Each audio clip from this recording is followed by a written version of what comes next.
"And what else can you tell me about the ultimate nature of reality?" she questioned. "What is the true nature of being? Tell me everything you've learned through all your years of study and contemplation." "All that exists is mind," I answered, "and all that we perceive as reality is mental, and exists only as thoughts and mental perceptions and experiences within the mind." "So reality is all an illusion?" she asked. "No, not exactly," I responded. "Thoughts are real. They really do exist. The illusion is that they exist outside the mind, or as mind-independent phenomena. Mental experiences are real. At least they're real in the sense that you really are experiencing them." "So am I an illusion?" she questioned. "Do I only exist inside your imagination?" "No," I replied. "I believe you're very real, and that you exist eternally. You're a manifestation of the feminine aspect of the universal mind, or the supreme monad. But the way I perceive and experience you right now is conditioned by my personal unconscious mind, my conditioned associations, and my personal imagination. But this doesn't mean that you only exist in my subconscious or my imagination. It only means that you reveal yourself to me through my subconscious and imagination. The more pure my mind is, the more clearly I'm able to perceive your true nature, as well as my own." "Interesting," she said. "I'm curious as to how you separate the true from the false. But first, let's go back. What makes you so sure that only the universal mind exists?" "I think these questions are related," I answered. "Like I said before, the first truth that I can know is the truth of my existence. It's the first self-evident truth. I know I exist because if I didn't, there would be no one to question whether or not I exist. So simply by asking the question, I prove the answer. But this only proves that I exist as a conscious mind, which is self-aware and capable of forming thoughts and having mental experiences. It doesn't prove the existence of what I perceive as my physical body. When I dream, I perceive myself as having a physical body. But that body that I perceive within the dream is mentally generated. In the dream, I perceive my consciousness as existing within a body. But when I wake up, I perceive the truth that it was the other way around. My body existed in my consciousness. But the same problem arises when I'm awake. When I'm awake, I also perceive my consciousness as existing within a body. But how can I be certain that this isn't also false?" "Well, how can you be certain that it is false?" she objected. "Maybe I can't be certain either way," I responded. "But then the question becomes whether belief or disbelief should be my default position. The only rational answer is that disbelief should be the default position.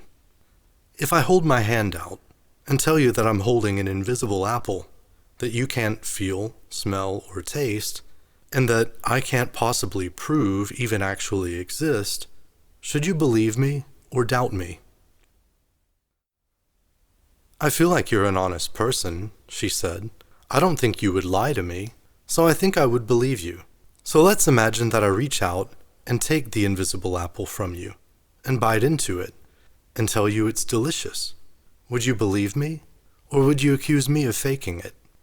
If I handed the apple back to you, would you take a bite too, or would you refuse to follow me and enter into the realm of fantasy with me?" "When you put it like that," I answered, "I'm tempted to say that I'd enjoy the apple with you. So I might play along just for the fun of it, but I would know that it was all pretend." "But how would you know for sure that it was all pretend?" she asked. "And if you say everything exists in the mind, then why should we think of an imaginary experience as being less real than any other experience. Aren't all experiences imaginary? Sure, I admitted. All experiences are mental perceptions, and so in a sense, whatever we imagine is just as real as anything else. But if we pay attention to our experience, we observe that there are different categories of experience. There are consciously generated mental experiences and unconsciously generated mental experiences. If we consciously generate a mental experience, then we experience it as less real. Since we are aware that we're generating the mental experience, we're not taken in by it. We're aware that we're pretending or using our imagination. But if we unconsciously generate a mental experience, like we do when we dream, we experience it as real. We experience it as existing independently of our consciousness, because our conscious mind isn't generating the experience. Just like I have a conscious mind and an unconscious mind, I believe the universal mind also has a conscious mind and an unconscious mind. I think of the conscious mind as masculine and the unconscious mind as feminine. Through the interplay of the male and the female, the phenomenal world comes into existence. Interesting, she said. But that raises even more questions, doesn't it? First of all, why do you think the universal mind is the absolute reality? Why couldn't matter be the absolute reality? Why are you so sure reality is mental and not physical? And if the universal mind is the ultimate reality, why couldn't it just be pure consciousness? Why do you believe it has to have a conscious aspect and an unconscious aspect? Well, the first part goes back to disbelief being the default position, I responded, and it also involves the principle of Occam's razor. The fewer unjustified assumptions we include in our hypothesis, the less likely we are to be wrong. In deductive logic, even if the structure of your argument is valid, your conclusion is only as good as your premise. If your premise is built on a false assumption, then your attempts to arrive at a true conclusion through valid deductive arguments are doomed to failure. And so we should make sure our premise is free of unjustified assumptions. Or at least, if it's necessary to make any assumptions, we should at least limit ourselves to just the assumptions that are absolutely necessary, and avoid any unnecessary assumptions. Because again, the more unnecessary, unjustified assumptions we make, the more likely it is that our conclusion will be false. So according to this principle, if we're given a choice between two competing hypotheses, and we can't know for sure which one is true and which one is false, we are rationally justified in choosing the one with the fewest unproven assumptions, since it's the least likely to be wrong. So what does that have to do with reality being mental and the universal mind having a conscious and an unconscious aspect? She asked. The existence of mind is impossible to doubt, I said. The existence of matter is impossible to prove. Obviously, it's impossible to doubt the existence of mind, because of the argument I gave earlier, which most people are familiar with. Most people just don't take the argument to its full, logical conclusion. As far as the impossibility of proving the existence of matter, this is also self-evident and undeniable. Since it's impossible to prove the existence of a physical reality that exists independently of mental experience, any model of reality which starts with the premise that physical reality exists is built on an unproven and unprovable assumption. And so it's more likely to lead to a false conclusion than an alternate model that doesn't start from an unproven and unprovable assumption. Also, I can't necessarily prove that a physical reality doesn't exist. But again, since I can't prove that any physical reality does exist, disbelief is the default position. So basically, you're arguing that since we know that our minds thoughts, mental perceptions, and subjective experiences exist, she continued, and since we can't prove that matter exists, or that our mental perceptions and subjective experiences are attributable to some sort of mind-independent physical reality, or even that such a mind-independent reality actually exists, the most rational hypothesis is that the universe is mental and consists of thoughts, mental perceptions and experiences, and unconscious projections which we experience as mind-independent reality because we aren't consciously generating that mental content. Wow, I exclaimed. I couldn't have said it better myself. You're very eloquent. I'm just reflecting what you said back to you, she responded. But are those your only arguments? No, I answered. There are others. Suppose you're a judge in a courtroom, and you have to decide whether the defendant is guilty or innocent. But there's no evidence.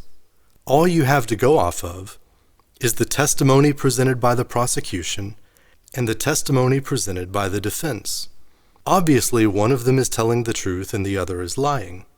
Either the defendant is guilty of the crime or he isn't. If you listen to the two different accounts of what happened, you'll look for inconsistencies and contradictions, or things in their testimonies that don't add up.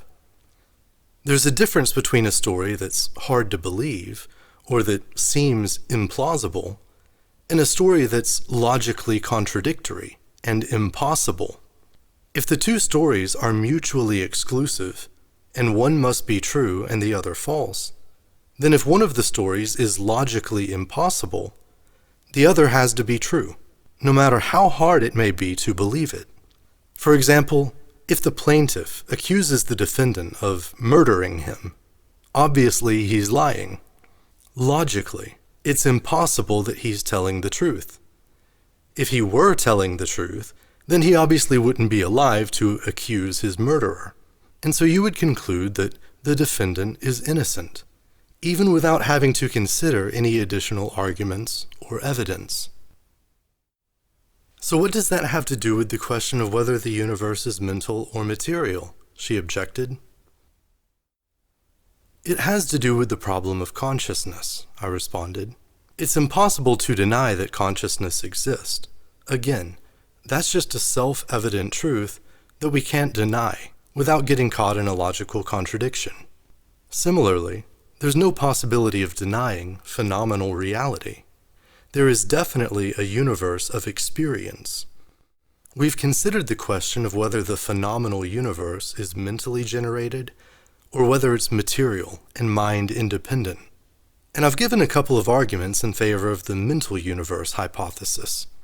But we're also presented with a second question. What's the relationship between mind and the phenomenal world, or what we experience as physical reality? There are basically three possible answers. Either mind creates matter, mind arises from matter, or both mind and matter exist independently of each other. If mind and matter exist independently of one another, then we're left with the mind-body problem, which seems to be impossible to solve.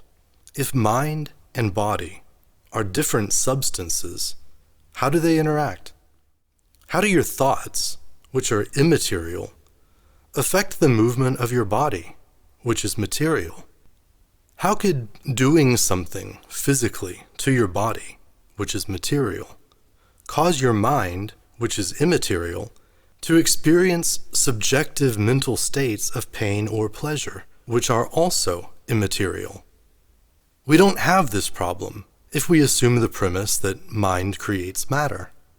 For example, if you dream that you're eating an apple, kind of like we imagined earlier, then there's no mystery or logical absurdity. The apple is mentally generated. Your hand and your mouth and the rest of your body in the dream are all mentally generated as well. All of this is immaterial. Your mind is also immaterial. So we're not left with the logical impossibility of material substances interacting with immaterial substances. As for the third possibility, it also seems impossible to imagine how mind could ever arise from matter.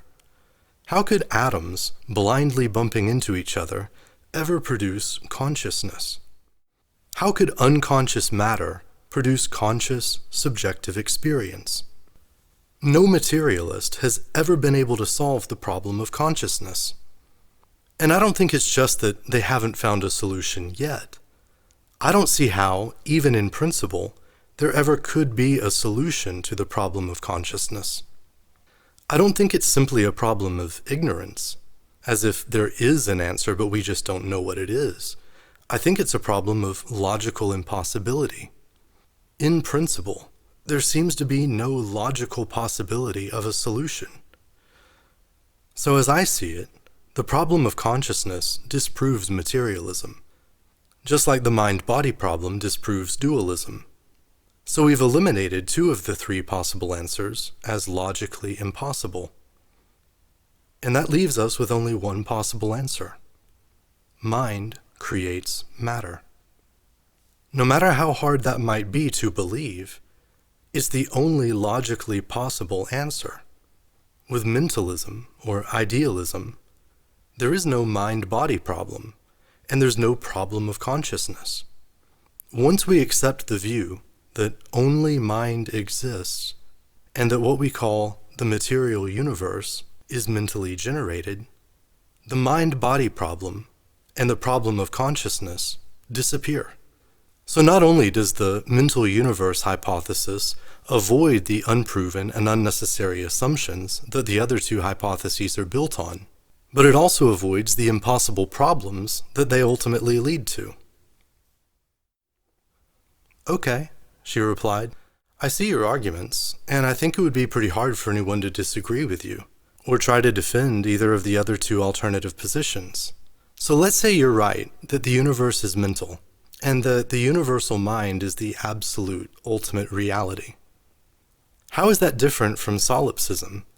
And why do you say that the universal mind must have both a male or conscious side and a female or unconscious side? Well, first of all, I replied, a solipsist would say that everything exists inside his mind, and that he can never prove that anything exists outside of his mind. And for a materialist, it's especially difficult to argue with him. It's impossible to prove him wrong, actually. It's impossible to prove that there is a material world that exists independently of mind. So the solipsist dilemma is another problem for a materialist. It's another problem that arises from their false premise, which is based on the unproven and unjustified assumption that some mind-independent thing called matter exists. A mentalist, or idealist, can approach the solipsist dilemma in another way. When I argue with the solipsist, I'm not trying to convince him of the existence of a non-mental reality outside of his personal mental reality. I'm only trying to convince him that his personal mental reality is just a part of an infinite, universal mental reality. And I don't think this is hard to demonstrate. And in some ways, it's easier to demonstrate it to a solipsist than to a materialist.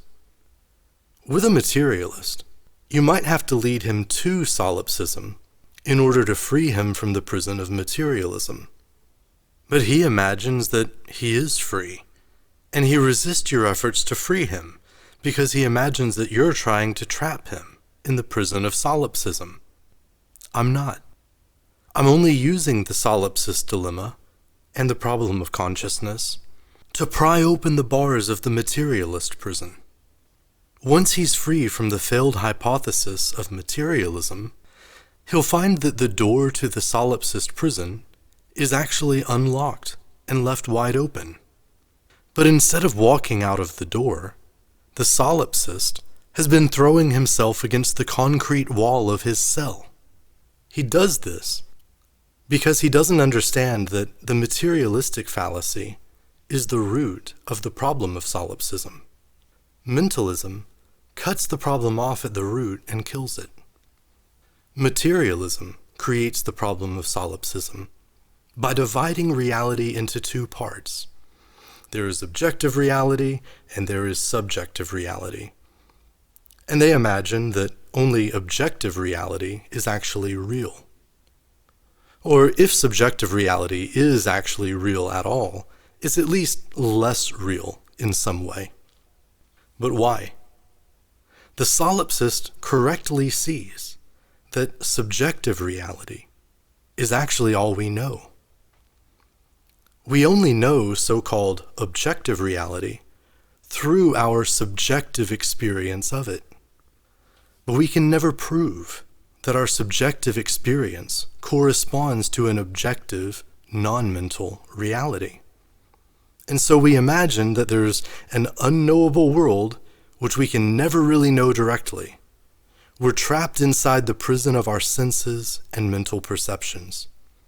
It's as if there's an impenetrable concrete wall between us and this so-called objective reality, which in truth only exists as a mental concept within our own imagination.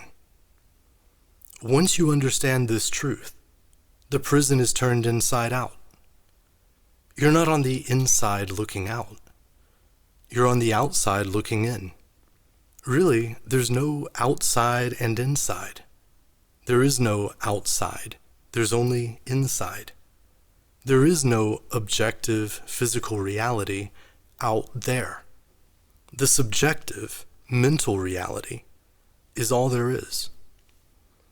Idealism only extends this realization by recognizing that the mental universe extends beyond my own personal thoughts and mental experiences. And the unconscious is the gateway to this extended universe. It leads out of the prison of the personal, egoic, false self and into the real world of the true divine self. But it's not a door to the outside world. There is no outside world. There's only the inner world, and the door leads one deeper within. There is no freedom without. Freedom is within.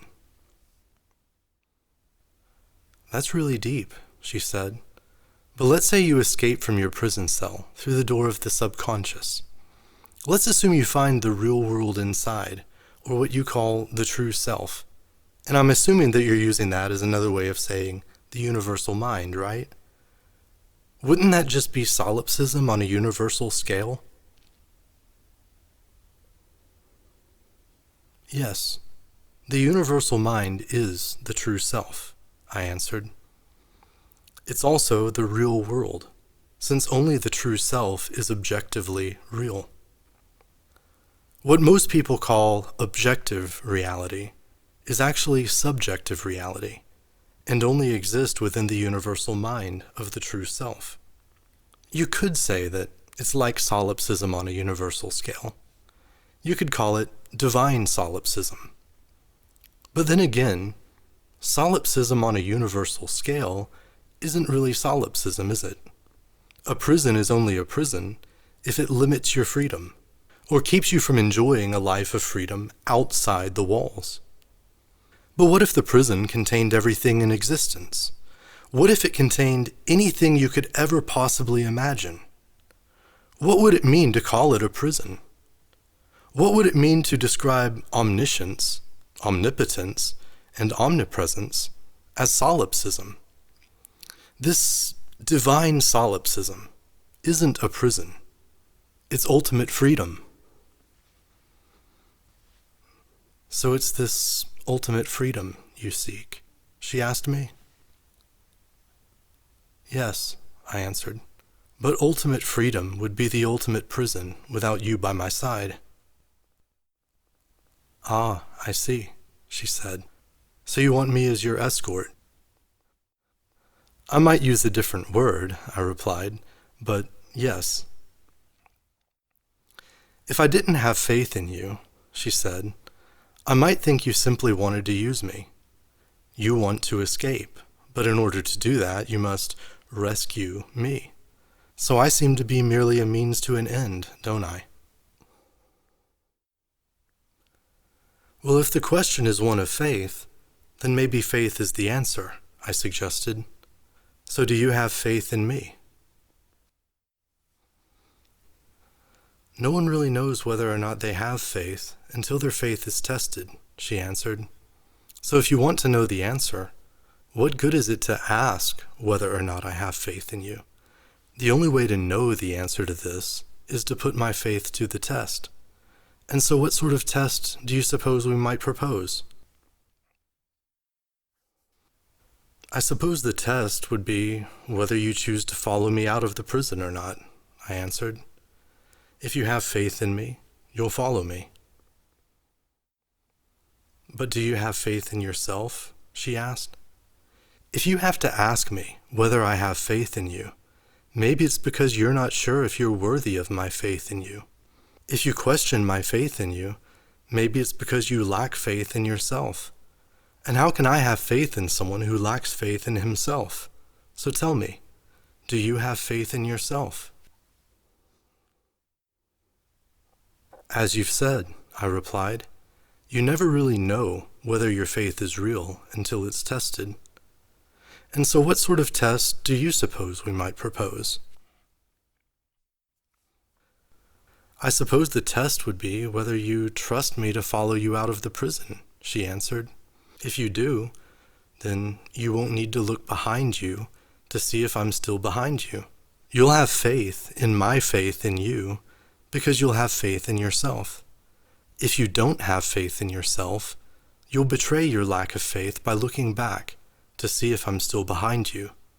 And I wouldn't be, because I wouldn't be following you, because I wouldn't have faith in you, because you wouldn't be worthy of my faith, because you wouldn't have faith in yourself.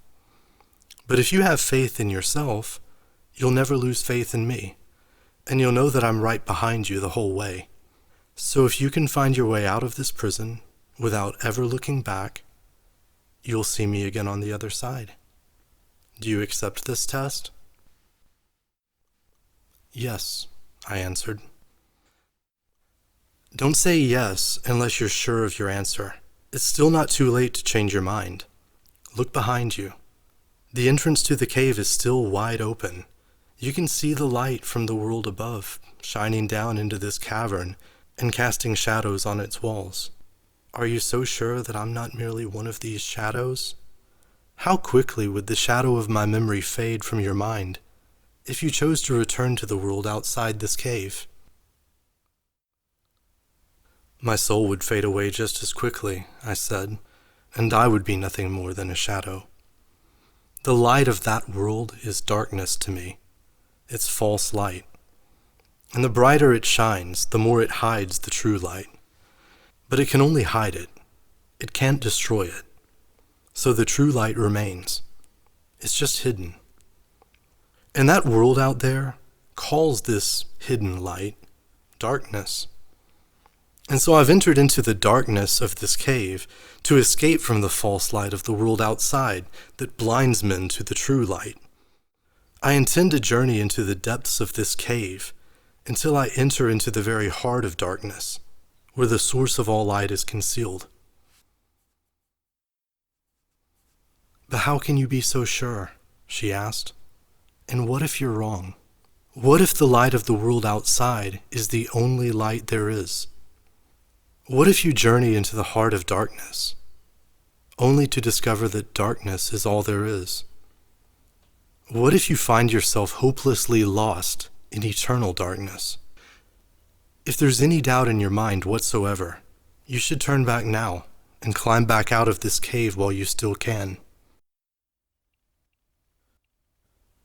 If the light of the world outside is the only light there is, I answered her, then there's nothing but darkness. If that's true, then it doesn't really matter if I climb back out of this cave or if I journey deeper into it. There would be nothing to gain by giving in to doubt and turning back. So I might as well have faith and go forward. Doubt may follow me the whole way, but it will only serve to test my faith. And as you said, your faith is only proven when it's tested. So you're sure you're ready to be tested? She asked.